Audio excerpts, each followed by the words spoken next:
نظربی ای نظربی توی تمام شید بیا بریم تیزم بسی دورای هفته را وردن کو بیا بریم خیلی صبر کن مردم ای خوش بخیزد تو بکرم تیز بسی تا خون برفت تمام شید حقیقتی نمی دیوار پجوری که برای دیگه ساعت 7 سانی میخیزد سقا ای عروبه ای سرت بمونه ای حوزی میو دیگه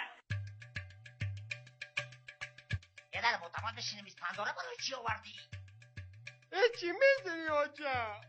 من با اون آوردم که منم خیلی زمان بگیرم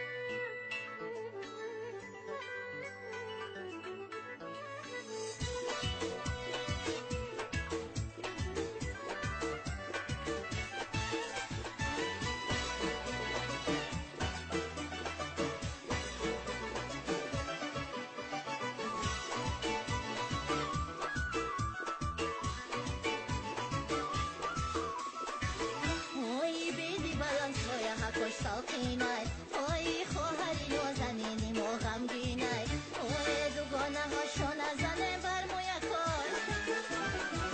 اوی دوگانه هاشو نزنه بر موی کاش انا یک جای بگن شویک سر شویک کاش انا یک جای بگن شویک سر شویک کاش سر شویک کاش سر شویک کاش